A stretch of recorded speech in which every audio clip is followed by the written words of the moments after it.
William Wordsworth का आज हम सेवंथ लेक्चर स्टार्ट कर रहे हैं। वर्ड्सवर्थ के बारे में बता चुका हूँ, उसके तीन पोयम भी करा चुका हूँ, मतलब तीन वर्क करा चुका हूँ उसके।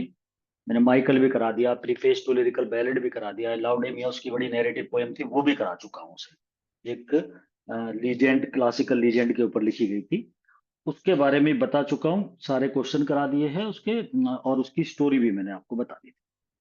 आज विलियम वर्ड्सवर्थ की, जो आज वर्ड्सवर्थ का ये सेवंथ लेक्चर है, 6 लेक्चर कर चुका हूँ, 7वें नंबर का है। इसमें द फाउंटेन पोयम है वर्ड्सवर्थ की, और बड़ी प्यारी सी पोयम है। एक ही बात को ध्यान में रख करके विलियम वर्ड्सवर्थ ने ये लिखी है, और वही चीज आपको घुमा फिरा के बताएगा।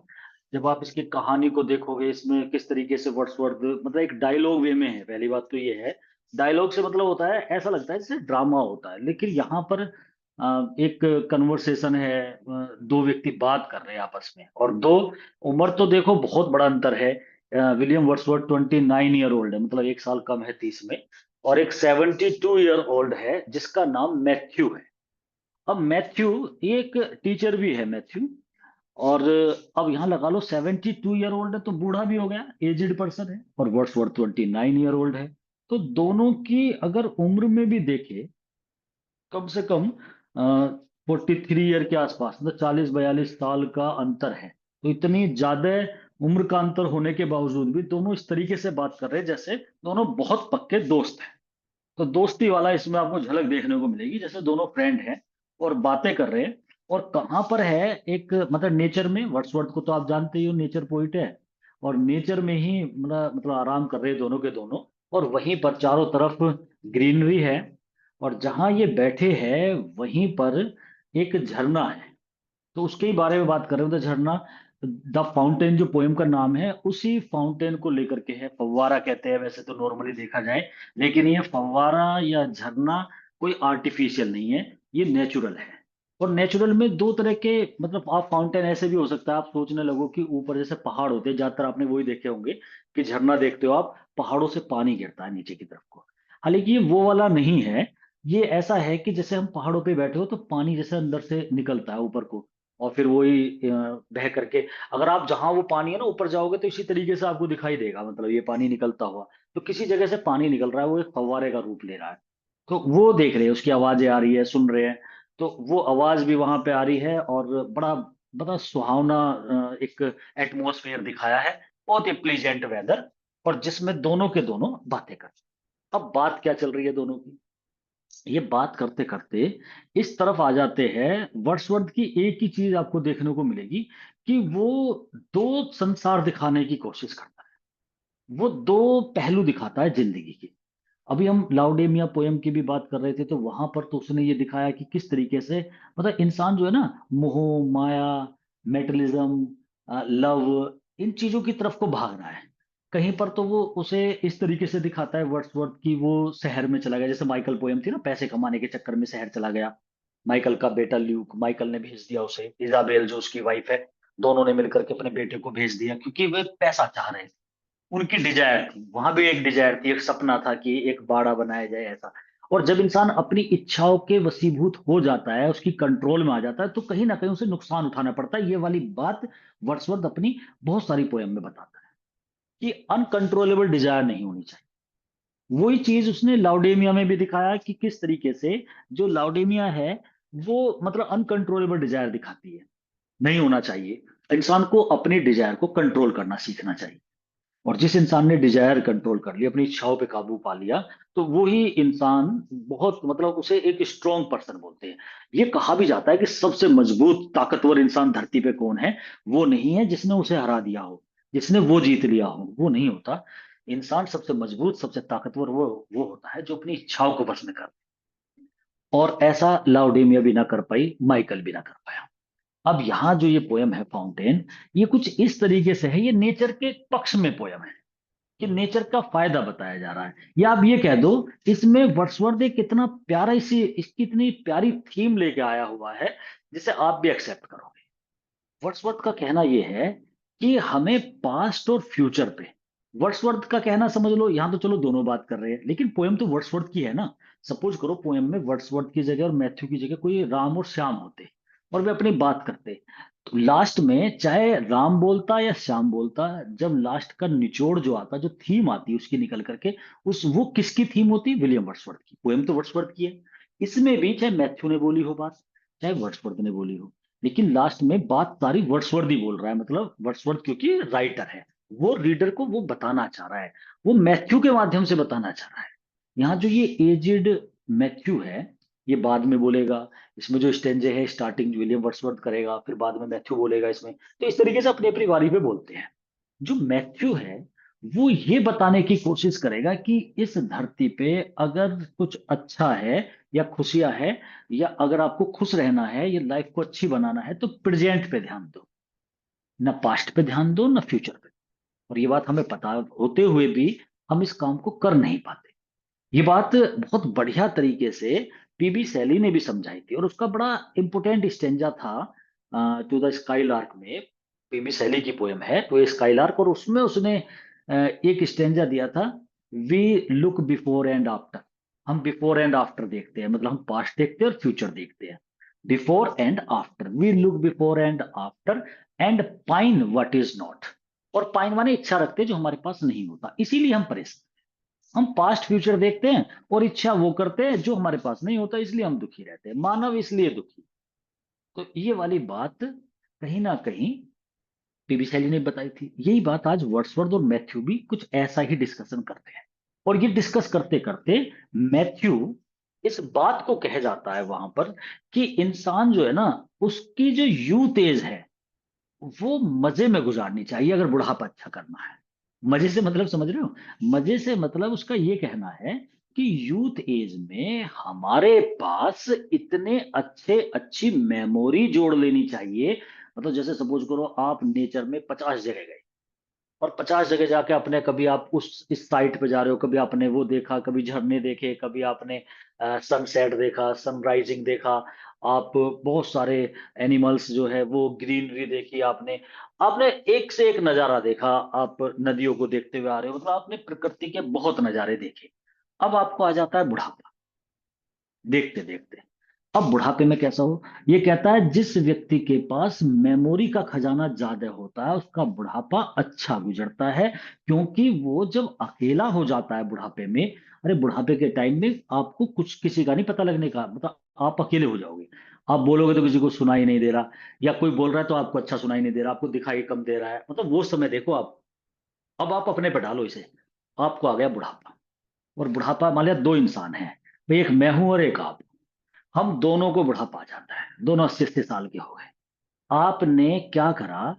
आपने 80 साल जो अपने गुजारे, आपने गवर्नमेंट जॉब ले ली, एक टीजीटी की आपको जॉब मिल गई, आपकी सैलरी आ रही है, आप अपने घर में रहे और आपने घर तक ही सीमित रहे, ना कहीं जाना ना कहीं आना। अब एक मैं हूं, मैंने जॉब नहीं करी, मैं नेचर में मैं घूमा, मैं चारों तरफ गया, बहुत सारे मेरे पास नजारे, तो मुझसे इंडिया के किसी स्टेट के बारे में पूछ लो, मैं चारों तरफ गया ही हुआ। अब मैंने पता नहीं क्या क्या देखा। अब आपने क्या, आना जाना, बैंक बैलेंस, पैसा, धन दौलत, बच्चे, बस आपने ये देखा। और मैंने पूरी दुनिया घूमा, और मैंने पता नहीं कैसे कैसे नजारे देखे। और एक दो सीन तो ऐसे देखे जो हमेशा मेरी नजर में रहे कि अरे देखो वो समुद्र का किनारा था, वहां कितनी पब्लिक थी, जानवर इस तरीके से, वेल मछली थी, ये मछली थी, वो ऐसे चल रहे थे, लहरें ऐसे चल रही थी, चांद ऐसे दिखाई दे रहा था, सूरज ऐसे लग रहा था, सितारे ऐसे दिख रहे थे। मैं वो सब देखता हुआ आया हूँ, और वो एक जगह नहीं देखा, बहुत जगह देखा है, और सारी स्टेट घूमा हूँ। अब 80 साल के आप हो गए, 80 साल का मैं हो गया, दोनों बैठे, बुढ़ापा आ गया, तुम अपने घर बैठे हो, मैं अपने घर बैठा हूं। मेरा बुढ़ापा बेहतरीन कटेगा, क्योंकि मैं जब अकेला हो जाऊंगा, जब मुझे कोई बात नहीं करेगा घर में, जब मैं अच्छी तरह देख नहीं पाऊंगा, जब मैं सुनने में मुझे दिक्कत आ जाएगी, मेरे खाने में दांत खराब हो जाएंगे, आपके भी ऐसे हो रहे हैं। जब दोनों की हालत ऐसी हो जाएगी, तो मेरी जिंदगी इसलिए बेहतर होगी क्योंकि मैं उन सब बातों को सोचूंगा। मेरे पे वो एक बहुत बड़ा खजाना रहेगा। मैं रोज उनके बारे में, अरे मैं वहां जाया करता था, अरे वो था, और सोच सोच के मतलब खुश हो जाया करूंगा। कम से कम ना किसी से बोल रहा हूँ ना कुछ, वे यादें तो मेरे अंदर पड़ी हुई है। मैं उन्हें सोच सोच के अपनी जिंदगी को, अपने उस बुढ़ापे को, अपने उस प्रेजेंट टाइम को बेहतर बना लूंगा। ये बात मैथ्यू वर्ड्सवर्थ से कहता है, और वर्ड्सवर्थ इस बात की हाँ करता है। तो ये द फाउंटेन पोयम एक कन्वर्सेशन, पूरा नाम इसका आ जाता है द फाउंटेन एक कन्वर्सेशन। ये इन दोनों की ऐसी वार्तालाप यहाँ पे चल रही है, और ये प्रेजेंट को फोकस कर रहे हैं दोनों के दोनों। और ये कहते हैं कि पास्ट और फ्यूचर जो है, जो उसमें हो गया सो हो गया, लेकिन जो यादें होती है वे बहुत काम की। इसलिए इंसान को प्रेजेंट को बढ़िया जीना चाहिए। जब हम प्रेजेंट बढ़िया जिएंगे, तो जब बुढ़ापा आ जाएगा तो हम उस प्रेजेंट की चीजों को याद करेंगे, उन लम्हों को याद करेंगे, वो दृश्य जो है उन्हें याद करेंगे। तो हमारा उस बुढ़ापे का वो जो समय है वो भी अच्छा गुजरेगा। तो देखो कहाँ पर चोट मारी है वर्ड्सवर्थ ने, आप ये देखो। और दोनों बात कर रहे हैं, और दोनों एक दोस्त की तरह बात कर रहे हैं। उम्र का बेशक बहुत बड़ा अंतर हो, और जो ये मैथ्यू है, ये एज ए टीचर है। हालांकि इसका कैरेक्टर वर्ड्सवर्थ ने ऐसे लिया है जैसे लूसी का लिया है। जैसे लूसी की 5 पोएम्स का कलेक्शन लिया है ना वर्ड्सवर्थ ने, इसी तरीके से उसने मैथ्यू की भी 3 पोएम का कलेक्शन है उसका। लूसी पोएम्स के नाम से जैसे हम जानते हैं, लूसी की 5 पोएम्स है जो वर्ड्सवर्थ ने उसमें दिखाया। और फिर लूसी के बारे में डिस्क्लोज नहीं करा कि लूसी आखिरकार है कौन। सब आइडिया लगाते रहे, कोई कहता है कि ये लूसी एक इमेजिनेटिव नाम है, कोई कहता है कि अरे लूसी का जो नाम लिया है ना वर्ड्सवर्थ ने, वो अपनी सिस्टर के ऊपर रखा है, वो डोरोथी के ऊपर बोलना चाह रहा था, उसे इसने लूसी करके प्रेजेंट करा है। क्लियर नहीं हुआ है। ऐसी मैथ्यू है। इसका जो वर्ड्सवर्थ का टेलर जो टीचर था विलियम, ये कोई सोचता है अपने जो टीचर थे ना वर्ड्सवर्थ के स्टार्टिंग वाले विलियम, कि उनका नाम इसने चेंज करके उनके पिक्चराइजेशन कर रहा है। लेकिन वो भी क्लियर नहीं है। और कुछ का मानना है कि लूसी की तरह ये भी एक इमेजिनेटिव नेम है। और जिस तरह से लूसी पोएम्स करके 5 पोएम बनाई है, ऐसी मैथ्यू पोएम्स करके, द मैथ्यू पोएम्स करके 3 पोएम बनाई है। उसमें एक मैथ्यू के नाम से बनाई थी इसने, एक द 2 अप्रैल मॉर्निंग्स के नाम से, और एक ये है द फाउंटेन। ये क्वेश्चन अच्छा क्वेश्चन है, अगर पूछ लिया जाए आपसे, आपको लूसी की भी तीनों 5 पोएम क्रम से याद करनी है। अगर एक अच्छा स्टैंडर्ड क्वेश्चन पूछ लिया गया तो वो काम आएगा वहां पर। लूसी की एक तो ये पता होना चाहिए कि लूसी की 5 पोएम कौन सी है, ज्यादा इंपोर्टेंट तो ये क्वेश्चन है। पूछ लेते हैं निम्न में से कौन सी पोएम वर्ड्सवर्थ के लूसी पोएम के कलेक्शन में नहीं आती, ठीक है ना। तो which is not included in Lucy poems by Wordsworth, या तो ये पूछेंगे। ऐसी मैथ्यू में से पूछा जा सकता है कि निम्न में से कौन सी आती है या कौन सी नहीं आती। ये तो एक इजी क्वेश्चन हो जाता है इसका। हम ऑर्डर भी ध्यान रखना है, क्रम भी। तो मैथ्यू पोएम्स जो है 3 पोएम का एक कलेक्शन है। और सबसे पहले उसने मैथ्यू लिखी थी मैथ्यू के नाम से, दूसरी द 2 अप्रैल मॉर्निंग्स लिखी थी, और तीसरी द फाउंटेन। और द फाउंटेन को हम पढ़ रहे क्योंकि उन दोनों से ज्यादा इंपॉर्टेंट ये है। और तीनों में इसने मैथ्यू का कैरेक्टर का जिक्र करा है। फिलहाल पोयम स्टार्ट करता हूं, जो क्वेश्चन छोटे मोटे होंगे इसमें आ जाएंगे। ये कोई स्टोरी तो है नहीं, इसमें तो दोनों डायलॉग है, दोनों की कन्वर्सेशन है, इसीलिए इसे द फाउंटेन एक कन्वर्सेशन के नाम से भी जाना जाता है। तो इसका पूरा नाम ये भी याद रखना है। तो अब एक एक क्वेश्चन ले लेते हैं। 289 है इसका क्वेश्चन। द फाउंटेन एक कन्वर्सेशन, ये पूरा नाम हो गया, द फाउंटेन एक कन्वर्सेशन पोएम का नाम। तो द फाउंटेन एक कन्वर्सेशन वार्तालाप हो गई। ये एक कन्वर्सेशन है बिटवीन विलियम वर्ड्सवर्थ और मैथ्यू के बीच में। मैथ्यू 72 ईयर ओल्ड है यहाँ पर, और 29 का वर्ड्सवर्थ है। तो 72 ईयर ओल्ड स्कूल मास्टर है, मैथ्यू जो है वो एक स्कूल का टीचर है। तो वैसे इमेजिनेटिव नाम है यहाँ पर। और स्कूल टीचर है, मतलब जो कैरेक्टर दिखाया गया वो भी एक टीचर है मैथ्यू का। इसमें ये क्वेश्चन कई बार पूछा गया है कि मैथ्यू की उम्र कितनी, क्योंकि ये इस पोएम के अंदर है, तो इसलिए हमें इसकी एज पूछी जा सकती है। तो 72 ईयर ओल्ड है मैथ्यू, ये आपको याद करना है। This poem is in the form of conversation, ये पोएम एक कन्वर्सेशन की फॉर्म में है। तो ये तो याद रहेगा, ये तो इसके टाइटल में भी है कि एक कन्वर्सेशन है। तो this poem is in the form of conversation की फॉर्म में है। This poem is also known as a conversation. इस पोएम को हम एक कन्वर्सेशन, पूरा नाम और देख लो इसका, शुरू में से यही नाम टाइटल दिया गया था कि a conversation we talked with open heart and tongue. ये भी क्वेश्चन अच्छा क्वेश्चन है। ये पूरा नाम है इसका द फाउंटेन। इसे तो द फाउंटेन बोलते हैं अब तो पोएम को, जैसा आपने देखा होगा। अगर हम बात करें the education of nature poem है, लेकिन उसकी जो फर्स्ट लाइन है पहले उसका वो टाइटल था 3 years she grew in sun and summer. Title वाले क्वेश्चन कहीं भी आ जाए, चाहे वो ड्रामे पे आ जाए, पोएम पे आ जाए, नोवेल पे आ जाए, अगर किसी के दो टाइटल है या तीन भी है, या इसे ये भी कहा जाता था, या इस पोएम को बाद में ये नाम था, पहले ये नाम था, वो सारे क्वेश्चन अगर मैं भी ना बताऊं तो वे सब इंपोर्टेंट। तो इसे हम इस नाम से भी जानते हैं। This poem is also known as a conversation we talked with open heart and, एक कन्वर्सेशन जो हमने ओपन हार्ट एंड टंग, खुले दिल से, खुले जुबान से, मतलब खुली जुबान से मतलब होता है कुछ भी बोलो, ऐसी कन्वर्सेशन थी। तो खुले मन से हमने कन्वर्सेशन करी। हम यहाँ पे जो आया ना, मैथ्यू और विलियम वर्ड्सवर्थ, वर्ड्सवर्थ लिखेगा तो वो हम लिखेगा कि हम दोनों ने, मतलब मैथ्यू को भी साथ में लेकर के। नेक्स्ट क्वेश्चन देखो, 292 है। In this poem William Wordsworth और मैथ्यू जो दोनों है, lie beside the fountain under an oak tree. Question ये भी पूछा जा सकता है, फाउंटेन को तो कोई पूछेगा नहीं कि वे किसके बराबर में थे, तो फाउंटेन के बराबर में थे क्योंकि पोएम का नाम फाउंटेन है, तो आपसे नहीं पूछेंगे। लेकिन ये पूछा जा सकता है कि उस फाउंटेन के पास या जहां ये लेटे हुए थे, बैठे हुए थे, कौन सा पेड़ था वहां पे, ओक का। ओक वृक्ष की तो बात वर्ड्सवर्थ ज्यादातर कई पोएम में करता है। इससे पहले माइकल का, जब माइकल पोएम में सब कुछ खत्म हो गया, तहस नहस हो गया, उसका पूरा का पूरा जो जमीन थी सब वो एक स्ट्रेंजर ने सब सोल्ड आउट कर ली, और मतलब उसे खरीद लिया, और उसके बाद में वहां कुछ नहीं बचा। केवल केवल और केवल उसकी जो वो झोपड़ी थी, जो कॉटेज थी जिसका नाम द इवनिंग स्टार था, वो भी तोड़ दी, खराब खत्म कर दी। वहां केवल क्या बचे, दो तीन पत्थरों के टुकड़े जिनसे वो बाड़ा बनाता, एक सी पोल्ड बनाता, या तो वो पड़े हुए थे, या फिर एक ओक का वृक्ष वहां पे खड़ा था। तो वहां भी ओक का जिक्र आया है, यहाँ भी ओक है। द फाउंटेन जो था वो मतलब फाउंटेन जो वहां पे चल रहा था, वो बार बार ग्रो हो रहा था, निकल रहा था पानी उसमें से। वहीं पर वर्ड्सवर्थ और मैथ्यू लेटे हुए थे, और उनके पास वहीं खड़ा था एक बहुत बड़ा ओक नामक वृक्ष। ये क्वेश्चन पूछा जाता है। This poem was composed in Goslar in Germany. ये वही टाइम था गोसलर जर्मनी का जिस समय वर्ड्सवर्थ ने जब लिरिकल बैलेड भी निकाले थे अपने 1798 में, उसके बाद की बात है। तभी ये पोएम 1799 में, ये समय वर्ड्सवर्थ का सबसे क्रीमी टाइम रहा है।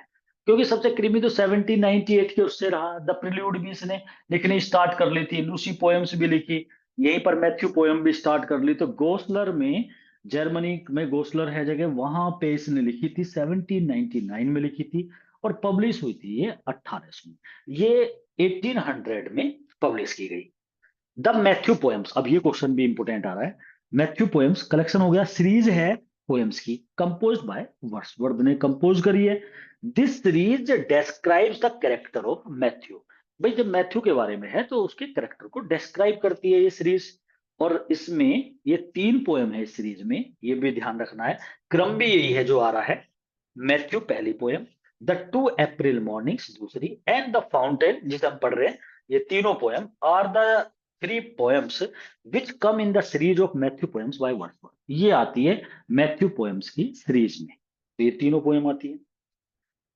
The poem the fountain is the follow up of Wordsworth previous poem the 2 अप्रैल। ये ध्यान रखना, ये भी क्वेश्चन, और जिसने क्रम याद कर लिया उसको तो वैसे भी याद हो जाएगा कि this poem the fountain is the follow up of Wordsworth previous poem. देखो पहली पोएम मैथ्यू थी, दूसरी पोएम द 2 अप्रैल मॉर्निंग थी, उसके बाद ये आई। तो ये किसे फॉलो अप कर रही है पोएम, मतलब ये उसका, जैसे कहते हैं ना, उसका सेकंड पार्ट, थर्ड पार्ट, उसका फॉलो अप है। फॉलो अप मतलब उसका बैक, उसका सेकंड पार्ट, उसे फॉलो करके है। मतलब जहां वो पोएम खत्म हुई है, कुछ ऐसा लग रहा है कि जैसे उसी के बाद का ये पार्ट है। तो ये उसका फॉलो अप है। तो ये ध्यान रहेगा भी आपको, जिसने क्रम याद कर लिया वो ध्यान रखेगा भी। तो ये द फाउंटेन पोएम जो है वो फॉलो अप पार्ट है वर्ड्सवर्थ की प्रीवियस, इससे पहले पोएम जो उसने द 2 अप्रैल मॉर्निंग्स लिखी। देर आर 72 लाइन्स है पोएम में, 18 इसके अंदर स्टेंजे हैं। 18 स्टेंजे में 8 और 10 करके ये दोनों बोलते भी है। 8 स्टेंजे शुरू में विलियम वर्ड्सवर्थ बोल रहा है, बाद के 10 स्टेंजे में मैथ्यू बोल रहा है। ये भी ध्यान रख लेना कि भाई स्टार्टिंग में जो है वो वर्ड्सवर्थ बोल रहा है इसमें, और बाद में मैथ्यू बोलता है। तो there are 72 lines in this poem. It contains 18 stanzas और 4 लाइन्स ईच है। Wordsworth is the speaker in the starting 8 stanza. जो शुरू के 8 स्टेंजे है उसमें वर्ड्सवर्थ बोल रहा है, जबकि Matthew is the speaker in 10 stanzas, जो लास्ट वाले 10 स्टेंजेस है उनमें मैथ्यू बोल रहा है। In this poem Matthew remember करता है his youthful days which were spent near this particular fountain. इस पोएम के अंदर मैथ्यू याद करता है यूथफुल डेज को अपने, जो मैं बात अभी आपको बता रहा था कि मैथ्यू इसमें अपने बचपन के, अपने लड़कपन के, बॉयहुड वाले वो पुराने दिनों को याद करता है, यूथफुल वाला जो समय है उसका उसे याद करता है। Which were spent near this particular fountain, जो यहीं कहीं नेचर में गुजारे थे, फाउंटेन के भी यहीं पे आया करता था कभी। His eyes are filled with tears, उसकी आंखें आंसुओं से भर जाती है by the memories of his youth, of his happy youth की मेमोरी को सुन करके। ये आंसू जो है ना, वैसे नहीं है रोने का मतलब खुशी हो गई, मतलब जैसे इमोशन से भर जाता जब वो अपने हैप्पी यूथ को देखता है। और फाउंटेन को देख के एक चीज और महसूस हो रही है कि देखो इंसान अदलते बदलते रहते हैं, लेकिन अब हम हैं, फिर कोई और आएगा, हमारी भी पहले बचपन था, यूथ थी, बुढ़ापा हो गया, सब कुछ चेंजेबल है, लेकिन फाउंटेन आज वही का वही है। ऐसे ही फाउंटेन इसी तरीके से चलता हुआ है बचपन में भी। आप नदी देख लो, मतलब आप गंगा जी जा रहे हो, यमुना देख लो, ये जब भी चल रही थी, जब आप 8-10 साल के थे, जब आप 20-25 के थे, अब आप 40-50 के हो गए, फिर आप 60-70 के हो जाओगे, ये ऐसी ही चलती रहेंगी सारी चीजें। तो वो यही कह रहा है कि नेचर, प्रकृति के सब चीजें देखो वो ऐसे ही है, और इंसान जो है उसकी उम्र जो है खत्म होती चली जाती है। तो इस पोएम में मैथ्यू याद करता है अपने यूथफुल डेज को, which were spent near this particular fountain, के आसपास भी गुजार यहाँ भी आता था। उसकी आंखें भर जाती है, टीयर्स आ जाते हैं, आंसू छलक उठते हैं जब वो अपने हैप्पी यूथ को, कि मैं कितना खुशहाल हुआ करता था कभी, उसे सोचता है।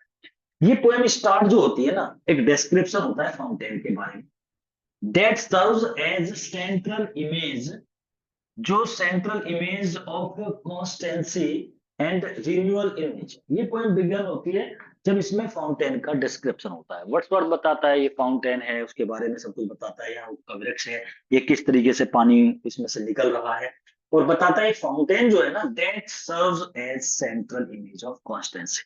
ये सर्व करता है, मतलब ये इस चीज को दिखाता है, इस चीज में मतलब अपनी सेवा प्रदान कर रहा है एक इमेज के रूप में।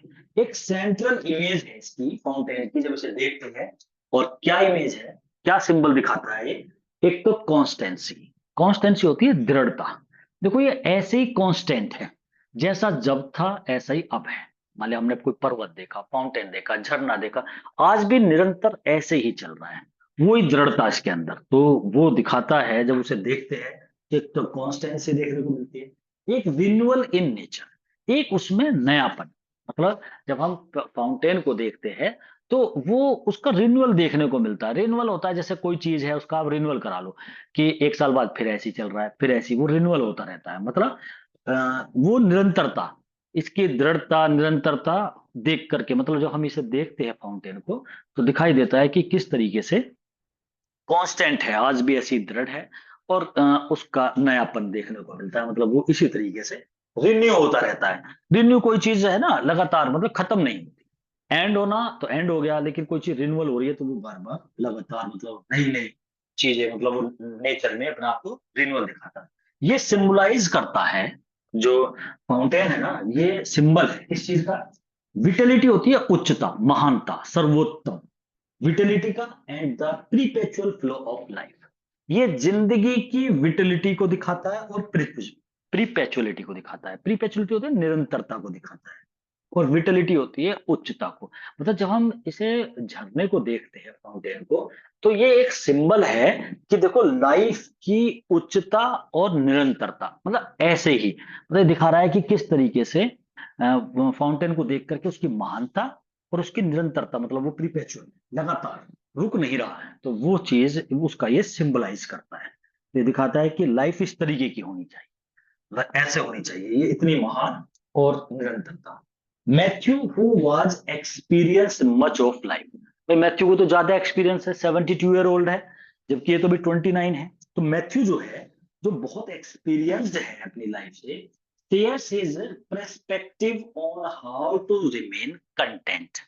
यहां पर वो अपना प्रेस्पेक्शन दिखाता है। ये होता है कि अपना, अपने व्यूज, अपने विचार, परसेप्शन जो होता है, वो अपनी एक तरह से फिलॉसफी होती है, मतलब वो अपनी दार्शनिकता, अपने भाव, अपने विचार, वो शो करता है अपना perspective on how to remain content, कि कैसे हम रिमेन माने रहे, कंटेंट माने संतुष्ट। वो अपने विचार बताता है मैथ्यू की संतुष्ट होने के क्या तरीके हैं। तो इस पोएम में Matthew, who was experience much of life, जैसे जिंदगी का बहुत एक्सपीरियंस है, shares his perspective on how to remain content. वो इस पोएम के अंदर कंटेंट होने का, संतुष्ट होने का, सेटिस्फाइड होने का पर्सपेक्टिव बताता है, अपना ये विचारधारा बताता है, अपना दृष्टिकोण बताता है, अपना आउटलुक बताता है कि भाई ऐसा मेरे अनुसार, according to me, if a person wants to be satisfied in his life, he should do this और दैट, उसे ये करना चाहिए। तो वो अपना पर्सपेक्टिव बताता है। वो क्या था जो मैं अभी आपको बता रहा था कि किस तरीके से इंसान को यूथ एज में बहुत कुछ एक्सपीरियंस ले लेना चाहिए और फिर बुढ़ापे में उसी चीज को सोच सोच करके काट लेनी चाहिए जिंदगी, ऐसे बताया गया। वर्ड्सवर्थ कहता है that old age is often made happy by the pleasant memories of past. ये इस पोयम की नब्ज है, जो ये लाइन है, इसे बड़े ध्यान से देना है। वर्ड्सवर्थ इस पोयम को जो लिख रहा है उसका मेन टारगेट यही है, और इसी वजह से उसने एक बूढ़ा व्यक्ति इस पोयम में लिया है। अगर दोनों व्यक्ति 25-25 30 साल के होते, कन्वर्सेशन करते फाउंटेन के ऊपर, या वर्ड्सवर्थ एस्टिक कॉलरिज होते, या वर्ड्सवर्थ डोरोथी होते, तो शायद आप इस पोयम को इतने अच्छी तरीके से डाइजेस्ट ना कर पाते। क्योंकि आप कहते कि भाई इन्हें क्या पता कि बुढ़ापा कैसे अच्छा कटेगा। तो उसने जान करके एक 72 ईयर ओल्ड पर्सन लिया है जिसका नाम मैथ्यू है। और जब ही इसकी थीम ऐसी डाली है क्योंकि मैथ्यू इस बात को स्वीकार करता है कि बुढ़ापा अच्छा काटने के लिए ये होना चाहिए जो इस लाइन में है, जो वर्ड्सवर्थ बता रहा है। वर्ड्सवर्थ कहता है that old age is often made happy, प्राय ओल्ड एज को हैप्पी बनाया जाता है by the pleasant memories of past, past की प्लीजेंट मेमोरी से बनती है।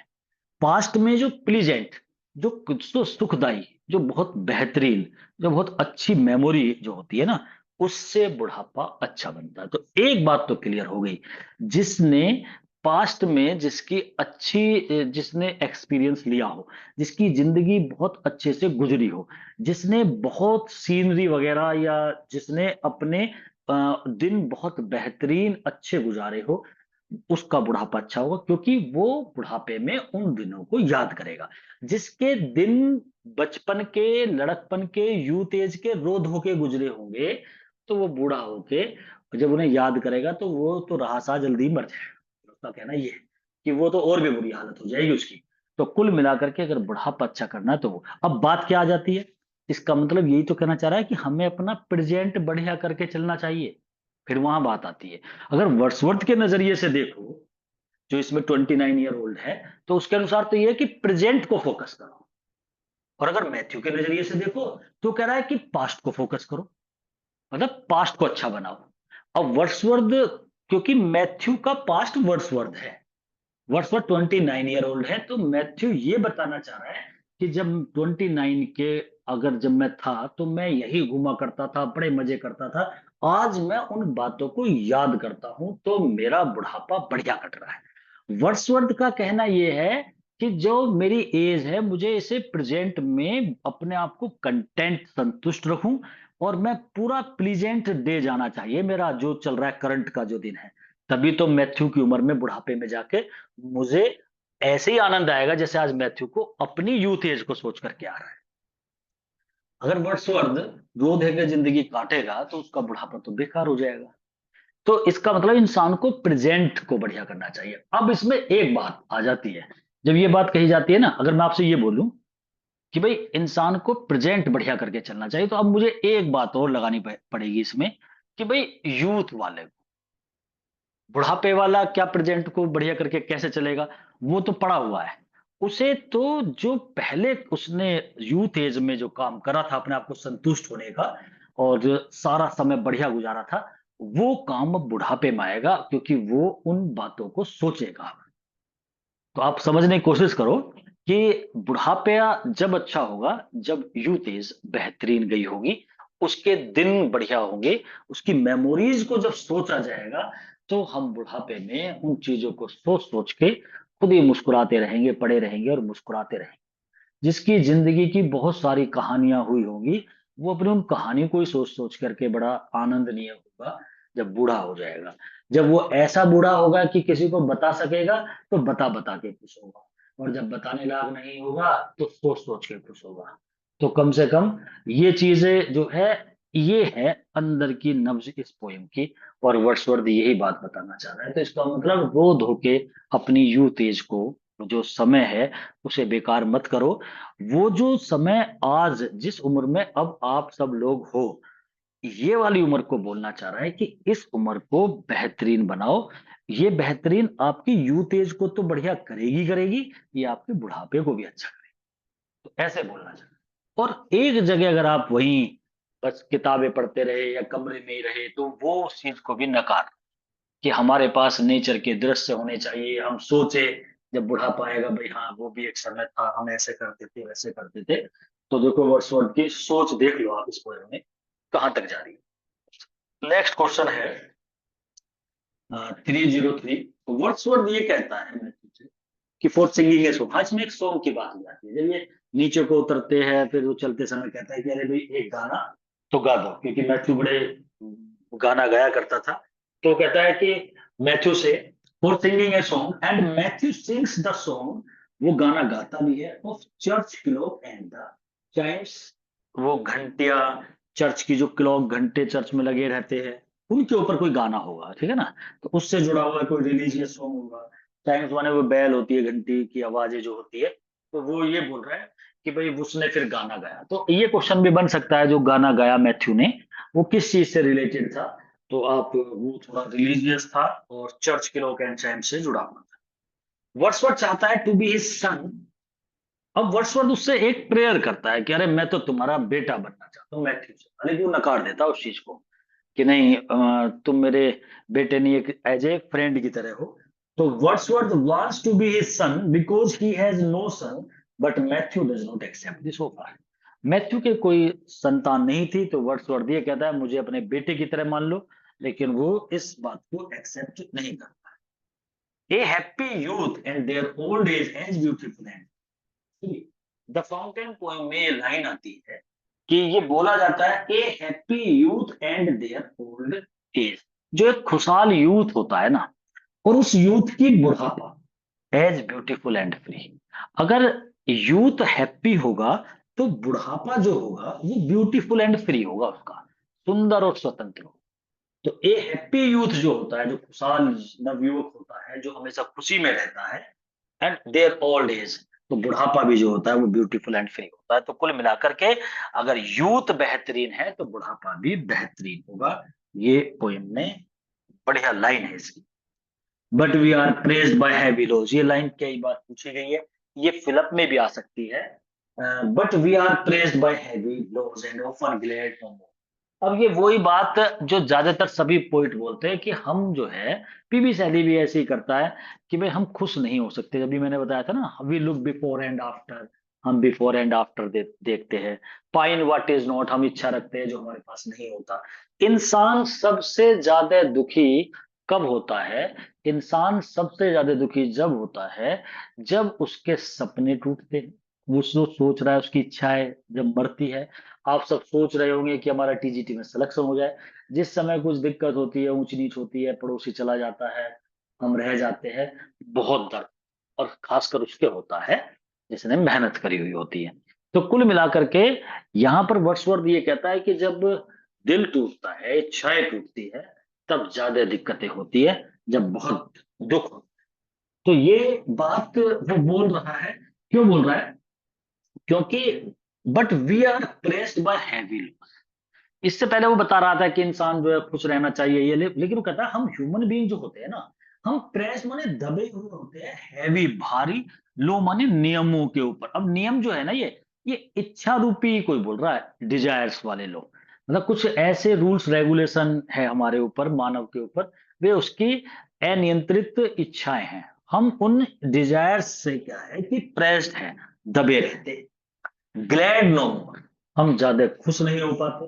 We wear a face of joy, हम चेहरा तो पहन के रखते हैं जोए वाला, मतलब सामने जो दिखाई देगा बहुत खुश है बंदा, because we have been glad of yore, क्योंकि वी हैव बीन ग्लैड, हम खुश रहे थे, योर मानी बिफोर से मतलब, क्योंकि हम we wear a face of joy, joy वाला फेस पहन के रखते हैं, मतलब दिखाते हैं, क्योंकि हम भी पहले खुश थे तो हम खुशहाल देखने के दिखाने की कोशिश करते हैं, लेकिन इन हैवी लॉस की वजह से हम प्राय ग्लैड नहीं रह पाते, नो मोर जाते हैं।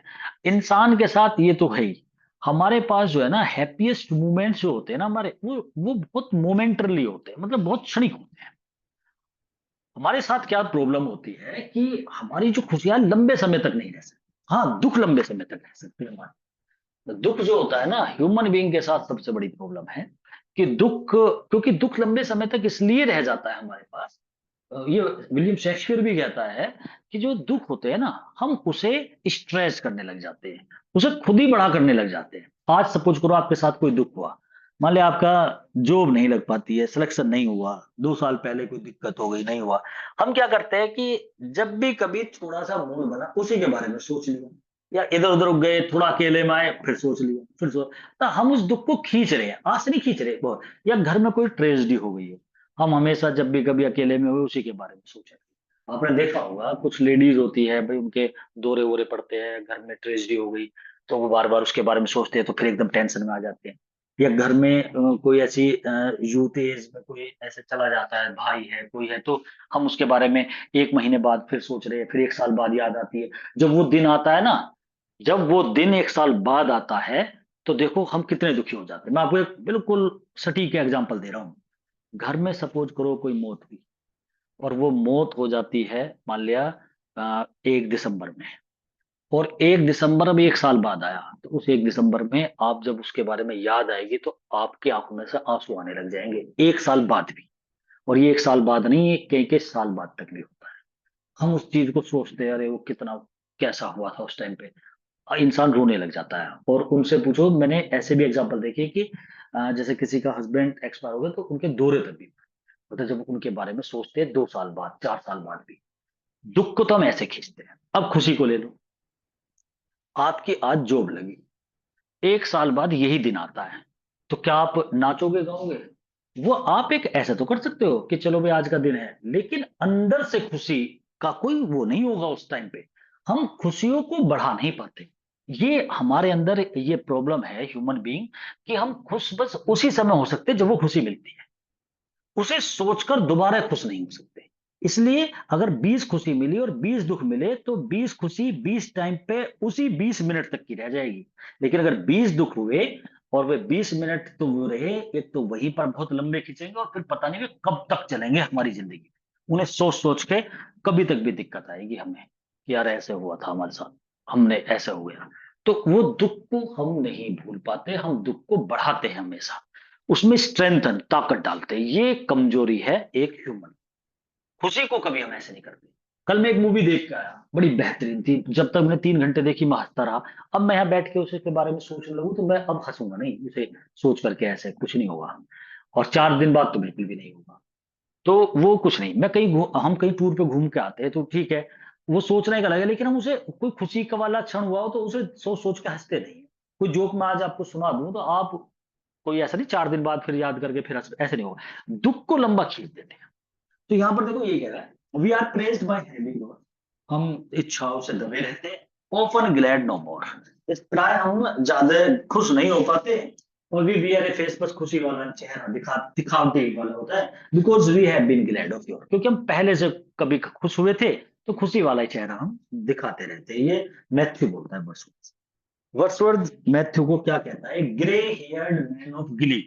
ये कभी कभी फिलअप आ जाता है इसका, ये वर्ड कई बार यूज करता है ये इसके लिए, ग्रे हेयर्ड मैन ऑफ गिली। तो गिली माने होता है खुशहाल व्यक्ति, और ग्रे हेयर वाला भूरे बाल वाला, बाल वाला व्यक्ति कैसा होता है, बूढ़ा।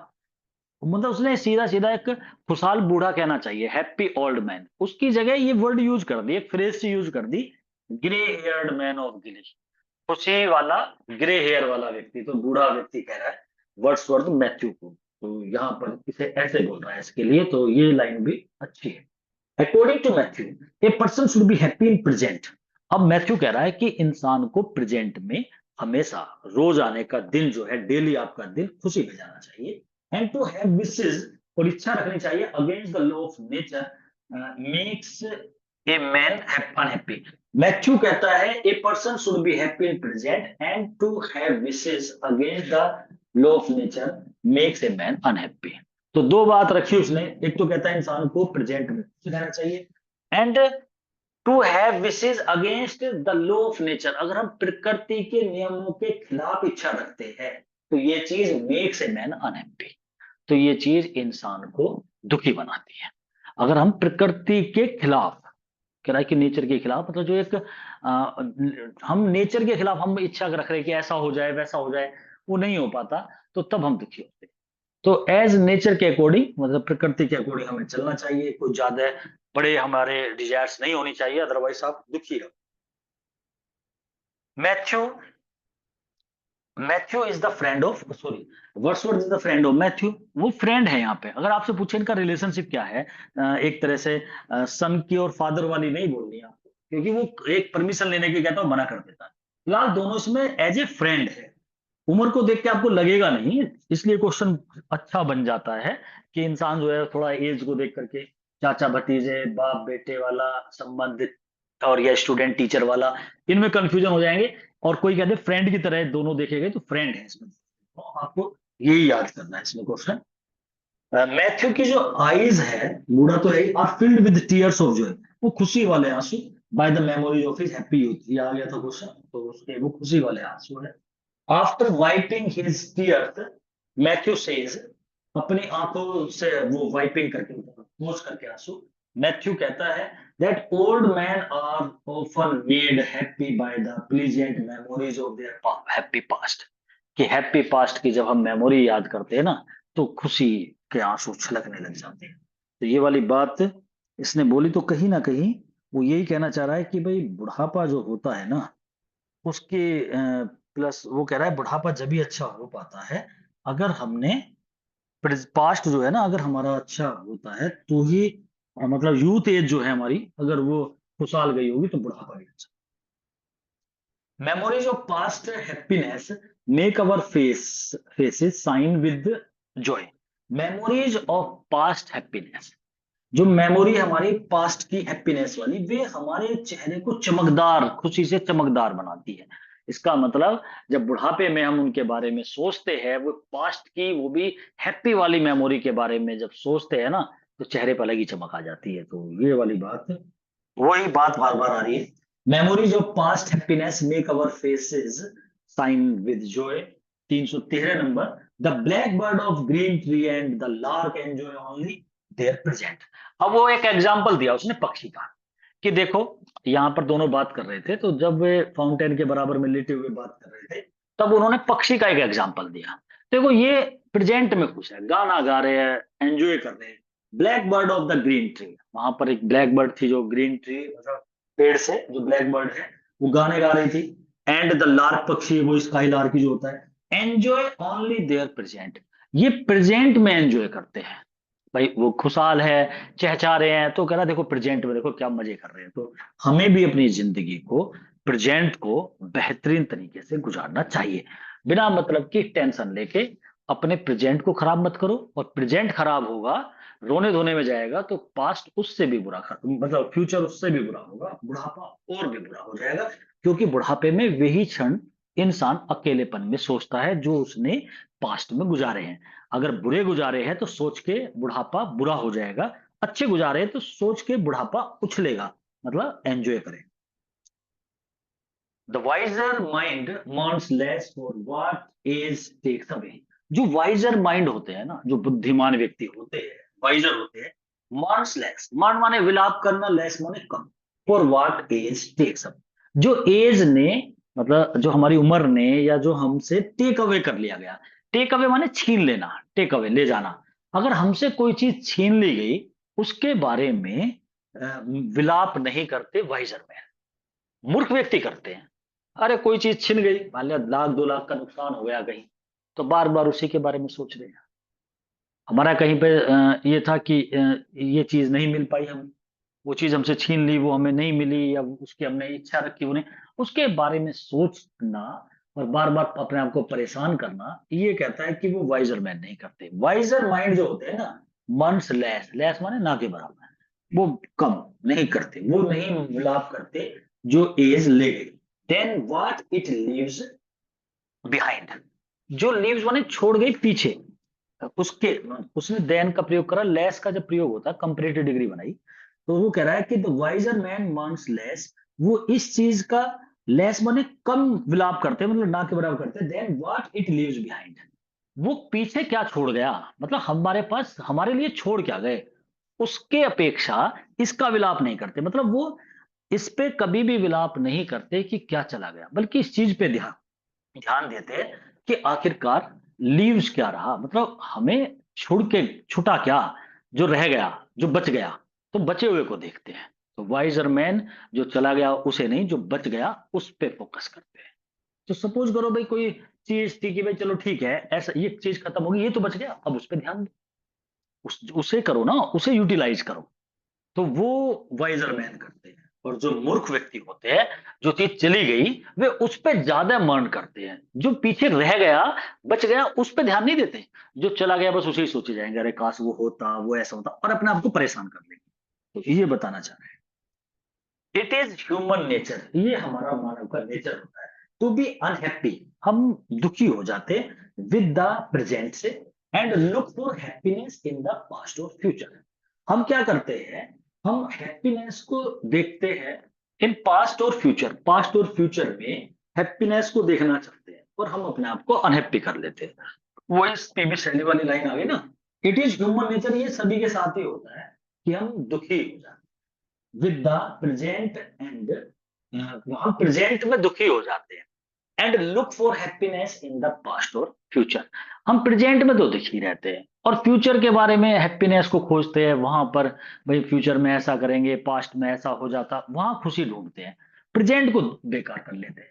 तो हम क्या करना चाहिए हमें, कि हमें प्रेजेंट को बढ़िया करना चाहिए, केवल फोकस प्रेजेंट पे करनी चाहिए। बुढ़ापा आ गया है तो पास्ट पे फोकस करो, जो आपने प्रेजेंट बढ़िया करके रखा है बुढ़ापे के लिए।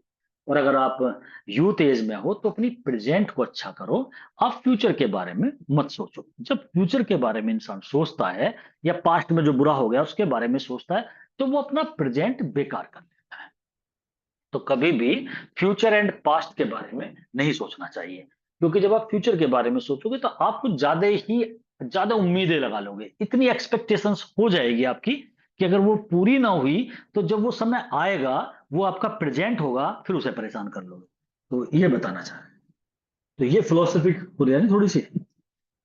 The poem also suggest, poem suggest करती है that we should learn to adapt to the changes that take place in our lives.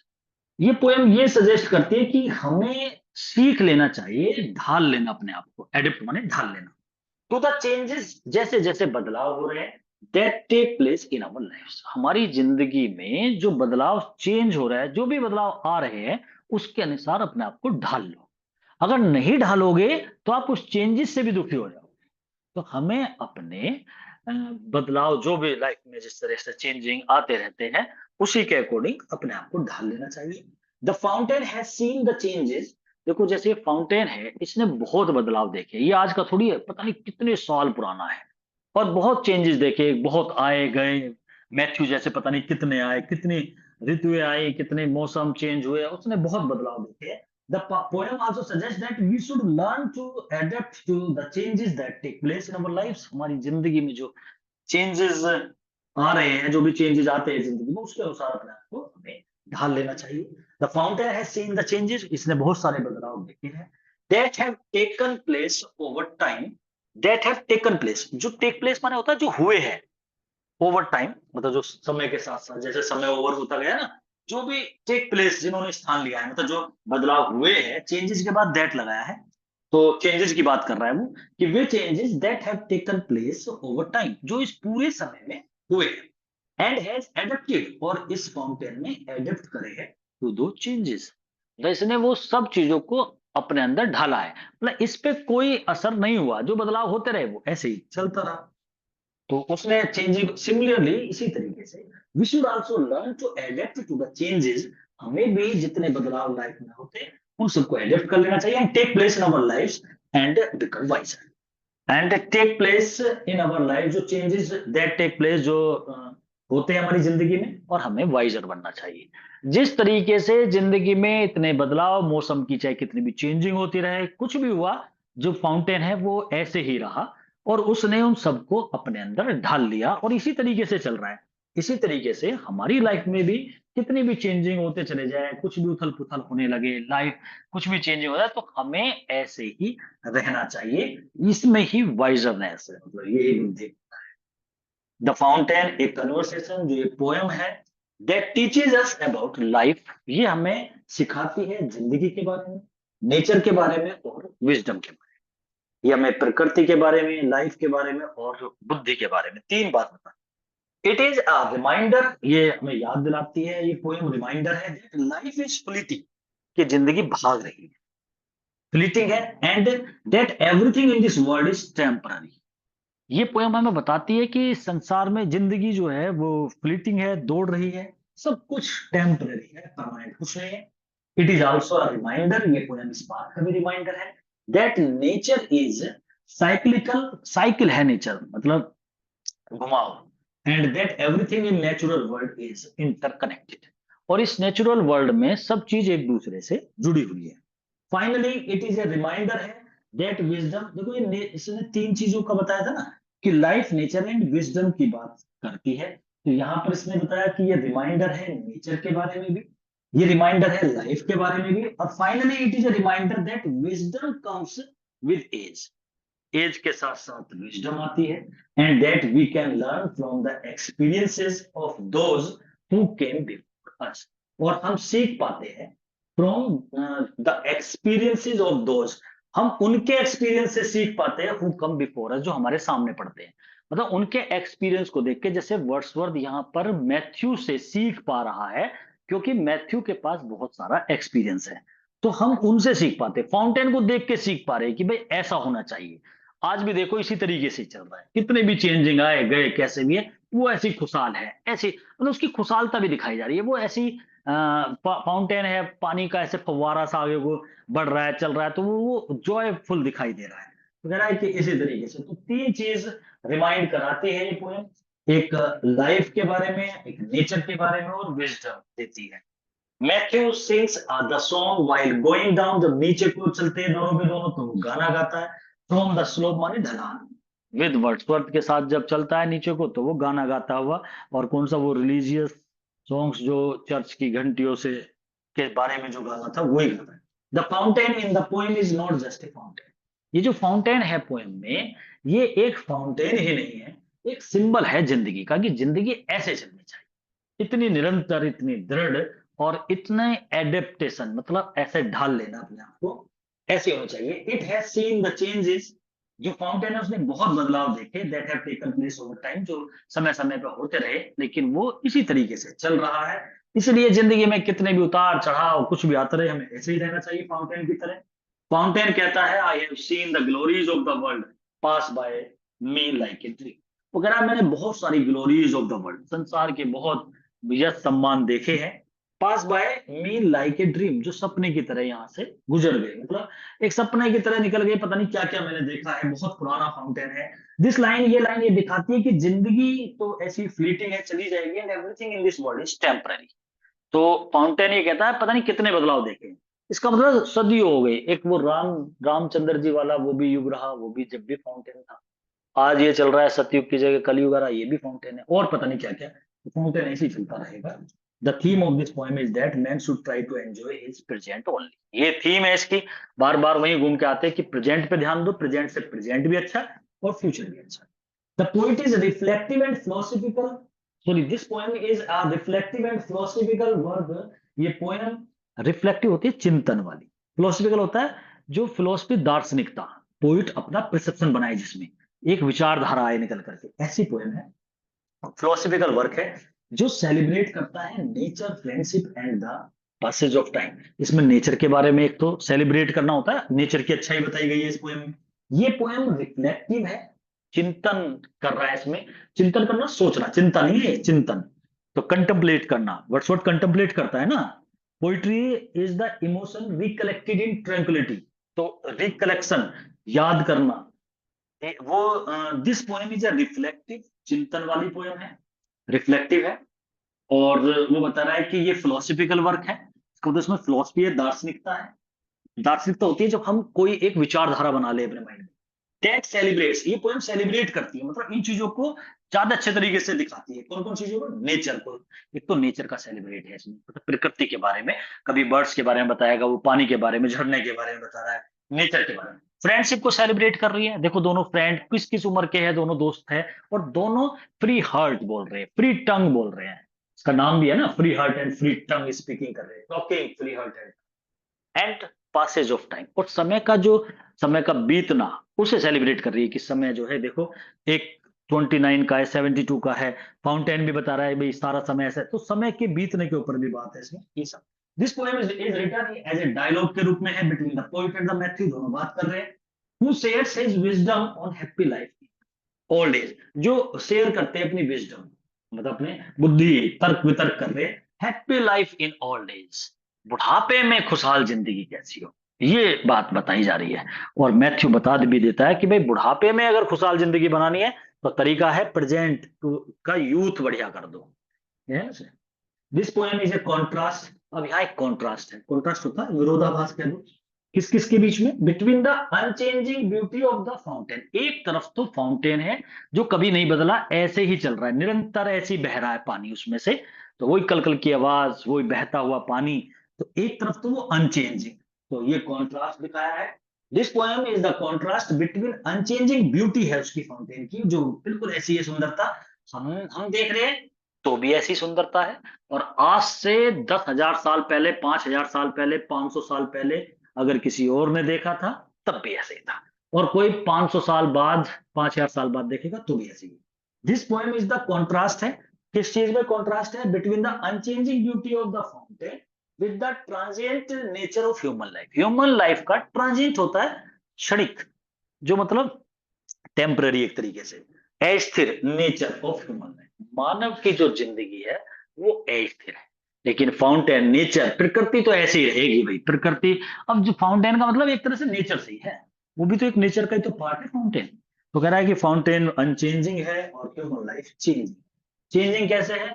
कि यही मैथ्यू था जो कभी लड़कपन में, यूथ एज में यही आता था, जब देखो कैसी उम्र थी, किस तरीके से भागा करता था, आज देख लो बुढ़ापा आ गया, 72 का, और दोनों सामने सामने बैठे भी है वर्ड्सवर्थ, और दोनों में देख लो ये लाइफ की चेंजिंग, और सुख और दुख भी बदलते बदलते। Wordsworth wants to convey this message, Wordsworth ये मैसेज कन्वे करना चाहता है थ्रू दिस पोएम के द्वारा, that nature is the real source of human inspiration. मानव को इंस्पायर करने के लिए नेचर सबसे बेहतरीन सोर्स है, माध्यम है, ये बात बताना चाहता है। फाउंटेन को देख करके आप ये लगाओ मन में कि भाई ऐसा बने हम, निरंतरता, अनचेंजेबल बने।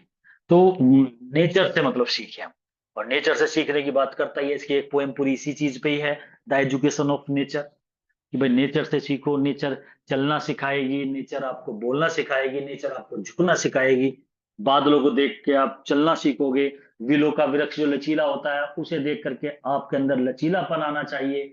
तो वो सारी चीजें वर्ड्सवर्थ अपनी पोएम के अंदर डालता है, यहाँ भी कह रहा है कि नेचर से सीखो। तो मैथ्यू इसमें लिखा है, Wordsworth wants to convey this message through this poem that nature is the real source of human inspiration, मानव को इंस्पायरेशन मिलती है प्रकृति से।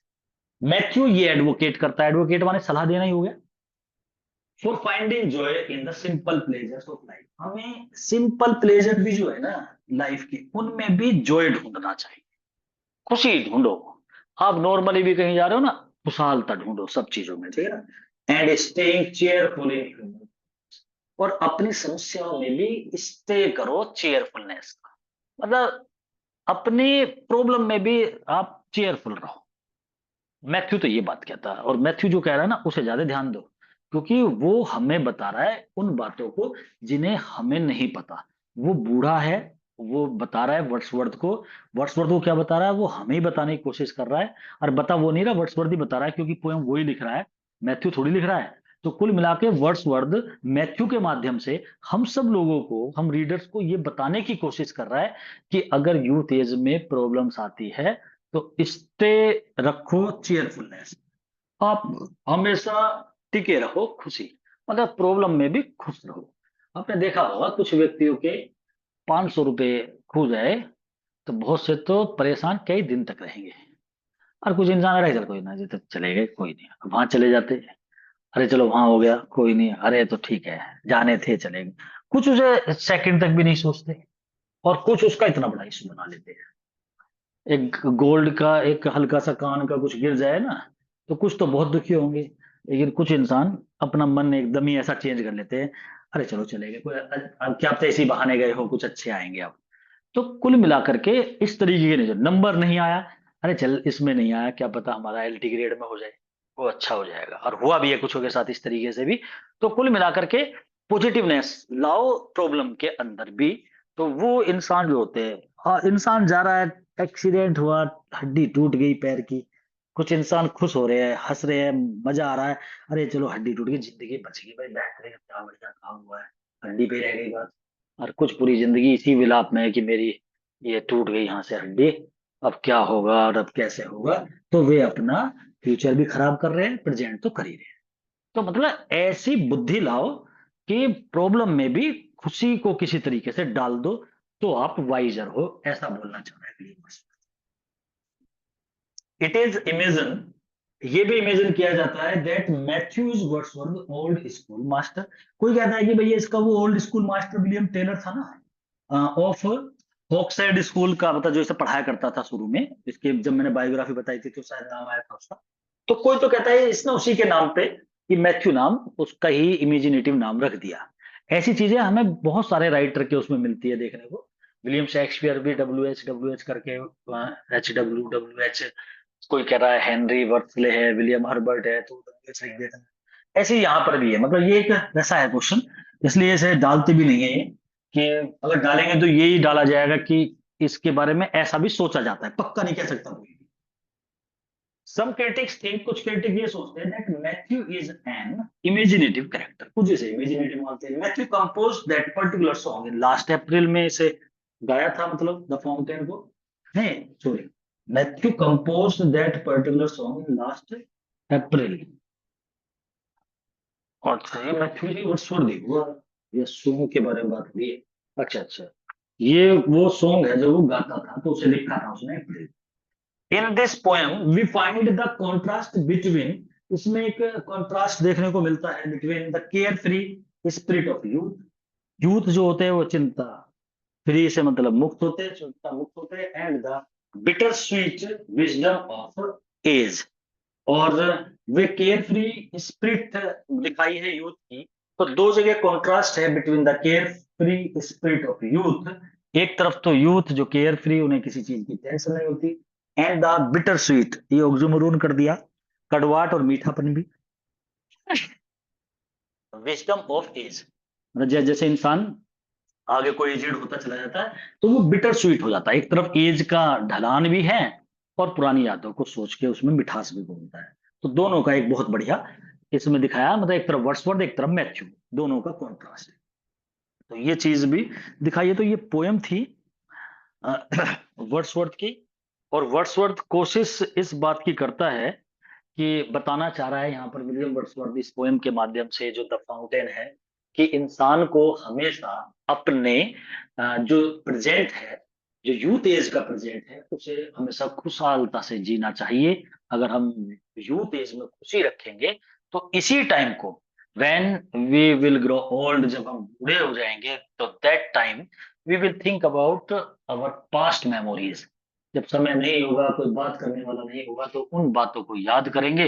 तो वे बातें हमारे यूथ एज की होंगी, बचपन की तो भूल गए होंगे, तो यूथ एज के वे क्षण, वे सीन, वे दृश्य, वे बातें, वे खुशी, वे लम्हे, वो सब याद आएंगे, और जिंदगी जो है बड़ी खुशहाल गुजरेगी। तो उस बात की वर्ड्सवर्थ जो है कहता है कि हमें इसीलिए अपने यूथ को प्रेजेंट के लिए भी अच्छा रखना चाहिए, और बुढ़ापे में भी काम आएगा। तो ये पोयम थी, और इस पोयम में वर्ड्सवर्थ ने इस तरीके से ये लिखी है, और मैथ्यू पोएम का जो कलेक्शन था 3 पोएम्स का, उनमें से 3rd नंबर वाली ये पोएम भी रही है।